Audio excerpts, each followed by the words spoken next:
Good afternoon, everyone, and welcome to Chatting Blues. Before we get into today's episode, could you hit the like button, subscribe if you're new, and leave a comment in the comment section? And I'm asking for subscribers now. We're up to 421. Let's see if we can get up to 450. And it just helps with the algorithm and helps me out. And yeah, we've got a guest coming on later as well. We've got Craig from the Green Fever looking ahead to the weekend's game between Plymouth and Blues. He'll be joining us shortly. But so Blues lost last night 3-2. How's everyone feeling? I was quite pleasant. Look, I didn't expect us to get anything out of that game last night. But, I was quite pleasantly surprised, to be honest.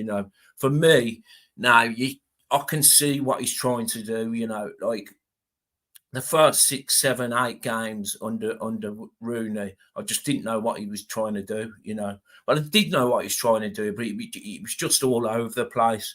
And I think we've seen now against Cardiff when we won 2-0, 1-0, away from home. And last night, you can see what he's trying to do. And we're trying to play a little bit like how Premiership teams play, like really high line, pressing from the front, playing out from the back. A little bit like how Leicester City play. So what we'll do, I'll quickly share my screen with you and we'll have a look. Because I thought we started the game really well. I did, honestly. I thought we started really well. So have a quick look at the match momentum. And as you can see here, I like the first 15 minutes, there was 2 goals. But the first 15 minutes, you can see, like, it's all blue there. It started off really well. They get a goal on the break, counter-attack, the goal, it was kind of lucky in a way. It took a deflection and within, I think it was 12 or 13 seconds, Leicester go up the other end, bang, goal, 1-0. And then a really good comeback from Blue, scoring almost straight away. And look, it was always going to be an hard game, but I think we've got to take positives away from it. We were trying to play through the lines. We was quick on the transition. We just fell up short, and I just want to quickly share this screen with you because the owner's come out and said, hasn't he, like the main transfer business is going to be done in the summer, and you can see if we had the right players, if we could sign 4 or 5 players, decent players, I could see this really working, and if you'd have asked me this like 3 or 4 weeks ago, I wouldn't have believed you. Ayew, he's not even a right back, and he came up against, I think it was Mavididi, weren't it? It was absolute quality player. I don't know how he's playing in the Championship. And he kind of got tore apart on this right-hand side here. I thought Sanderson played fairly well. Roberts, for the first goal, just lacking that bit of pace, because the defensive line was so high. And that's my only problem on it. He's kind of like game management. You kind of like look at Leicester, you see they're really good on the counter and they've got quick players. So you drop your defensive line, and try and like nullify that. Bielik, he seems to be struggling since Rooney's took over. He's playing this holding midfielder role where he's kind of like picking these short balls up off Sanderson or Roberts, and he just can't seem to pick the right passes. I mean, if you had a proper like a deep lying playmaker who's really comfortable on the ball. I mean, this is what I think. I think he's going to be looking at a couple of centre backs who are comfortable on the ball, can play out from the back, and definitely like a ball playing, central midfielder what can pick it up and spray it out. I think Jordan James is one to keep. Really good player, and he's shown his best now. He's playing for Wales regularly. Picking up the ball. We've seen it again last night, driving forward, giving it out, giving it to Dembele. I still stand by. I think Dembele should be on the left, and if anything, Bakuna on the right. But he just seems to like Dembele on the right. Stansfield was a little bit quiet. It's going to be a little bit quiet under Rooney. But yeah, I think we've just got to be patient, lads, and just try and get through this season. Let's not get sucked into that relegation battle. and maybe we can pick 1 or 2 players up in January, and then do our main business in the summer. And look, the owners are not going to sack this manager, so the only way we can do is just get behind him and get behind the team. I mean, for me, it's more get behind the team. Like, it doesn't, managers come and go. They're 2 penny managers, but I can see what he's trying to do, and we've just got to get behind it, be a little bit patient, and hopefully next season can be our season. We can push up towards them playoffs. So like I say, just take the positives, try and ignore the score line. Even though we gave them a good game, scoring 2 goals against Leicester, they only concede on average, I think it's 0.8 goals per game. Leicester, we scored 2 against them. 2 goals from Jordan James. So yeah, all good. Right. So what I want to do, we move on now to the weekend, and we're playing Plymouth Argyle away from home. How am I feeling? I'm feeling like a lot more optimistic from seeing the last 2 games. I know Plymouth have got a very good home record, so it's going to be tough. It's going to be tough. So we've got Plymouth Argyle, then Stoke. So what I want to do is I want to bring Craig on. Let him tell me a little bit about the channel, and we'll talk a little bit about Plymouth Argyle and how maybe Blues can exploit them. So without further ado, hello, Craig. Hi guys. Hello. Yeah, I'm good, mate. How are you? I'm good, mate. Thanks for having me on. Good, guys. Things. Yeah, good, mate. How are you? Yeah, thanks for having me on the channel. Appreciate it. Yeah. So, I was looking last night. So what's going on with your manager? Because apparently, he's getting snapped up by Stoke, isn't he? So the latest developments are that Steven Schumacher has been approached by Stoke. Stoke have been given permission by Argyle to speak to him. They're working on the compensation package around, I think, roughly between £500,000 and £1 million, because he's got 4 years left on his contract till 2027.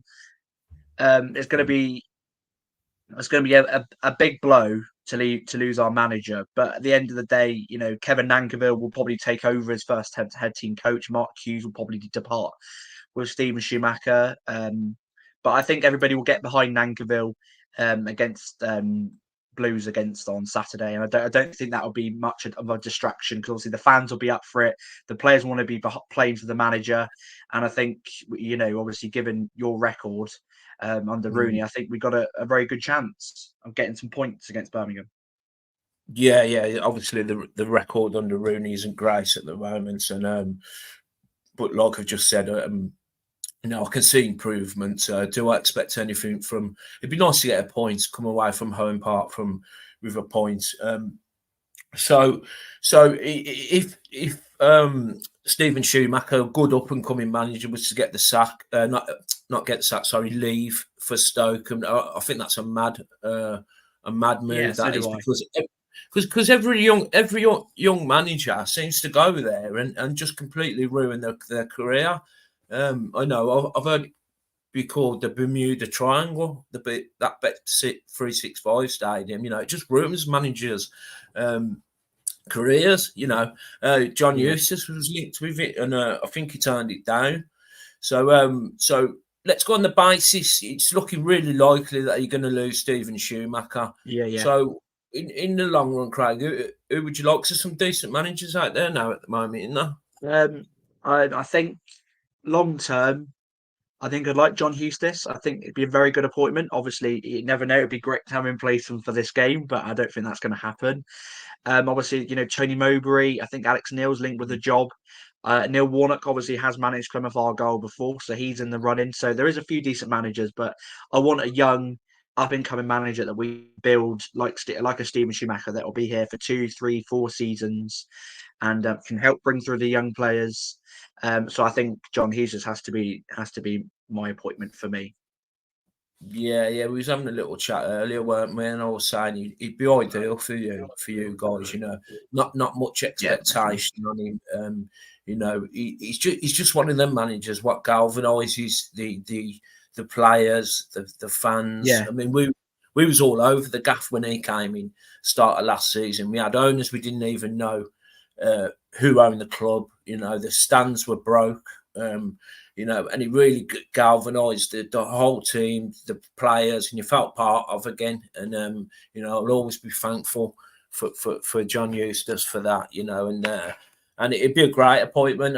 That's not just me being biased and saying because I really like Johnny Eustace. Like I think he'd be Yeah, ideal for you, Craig. I really do.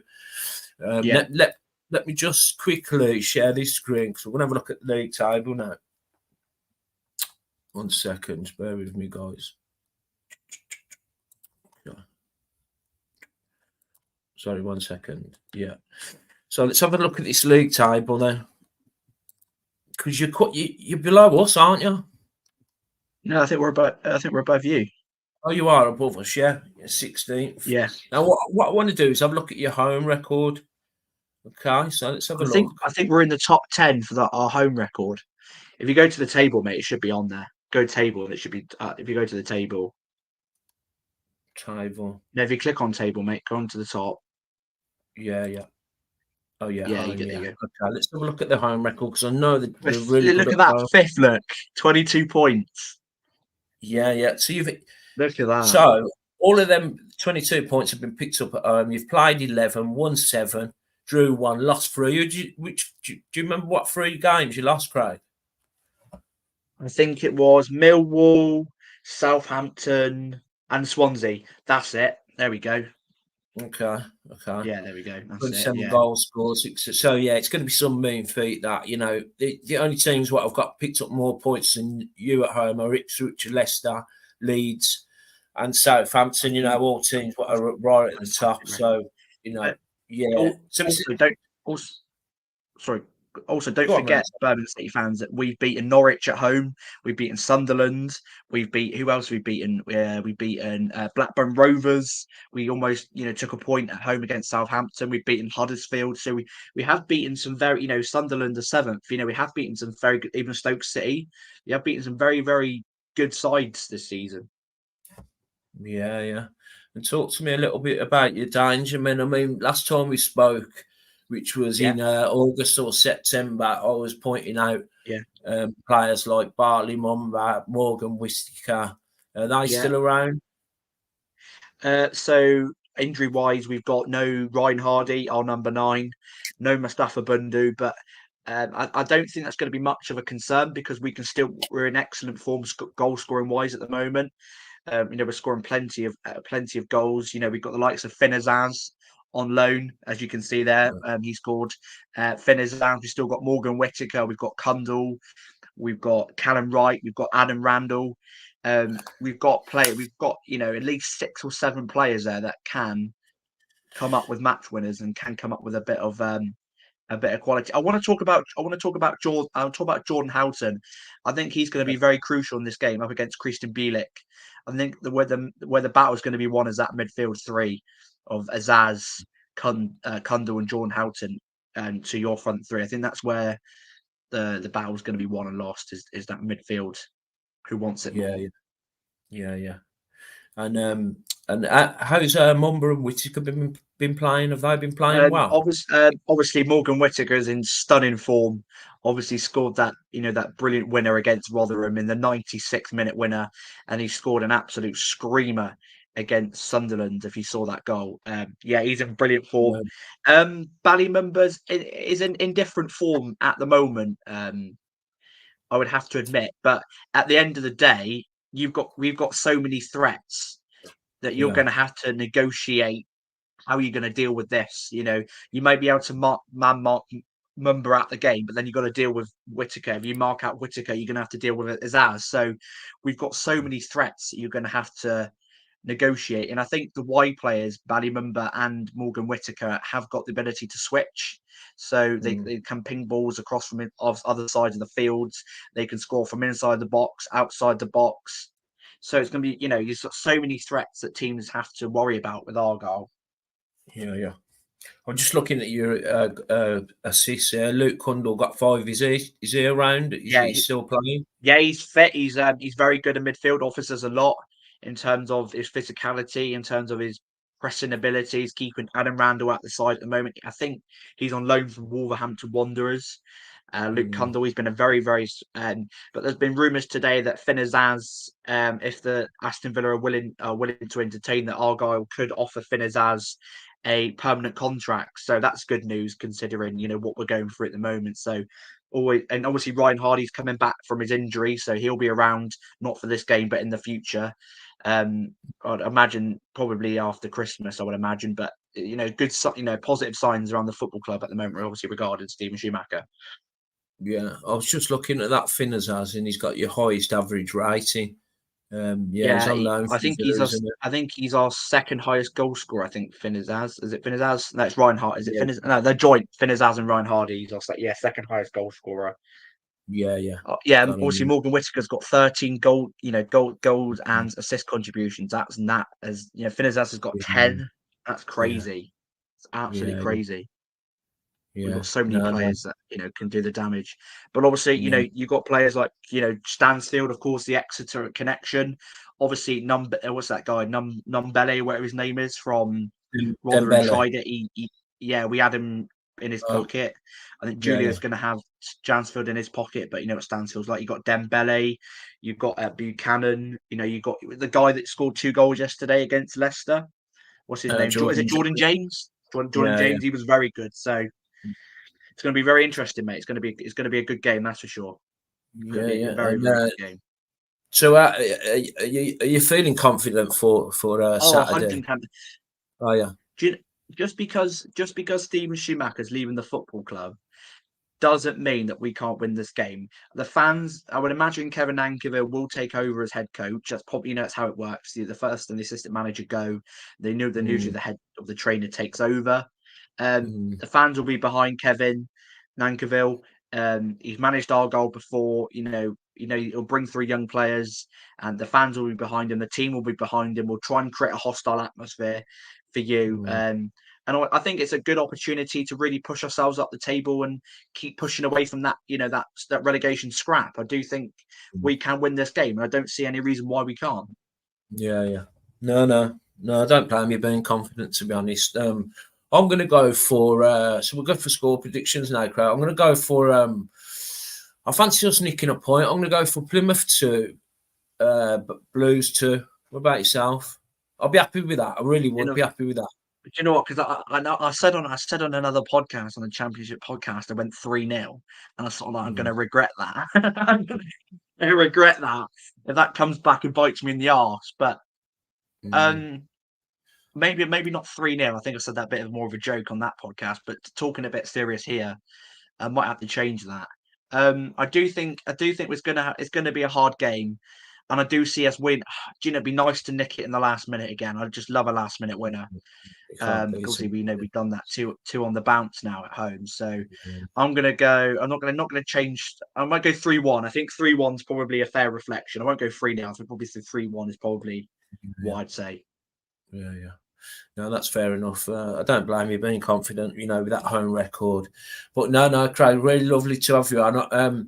If anyone wants to check Craig's channel out, he does everything Plymouth Argyle. It's Green Fever YouTube, isn't it, Craig? Have you got other social handles? Yeah, I've got Twitter, I've got TikTok, Instagram, Twitter, you name, or X as it's called now, X. I've got everything. If you guys could check me out, help me get up to 600, that'd be great. And obviously I'll do the same for you, send people to yours as well, of course. Yeah, good stuff. Give him a check out. I will be on his channel sometime this afternoon when it gets uploaded. So it'll probably be, if any of my viewers, jump over to Craig's channel a bit later on, and I'll probably be talking more about Blues on his channel. But yeah, really good to have you on, Craig. All the best for the rest of the season. Obviously, apart from Saturday. But no, really good to have you on, Craig. If you can, like the video, subscribe if you're new. Definitely hit that subscribe button and leave a comment in the comment section with your score predictions for the Plymouth Argyle versus Blues game. All have a great day and keep right on.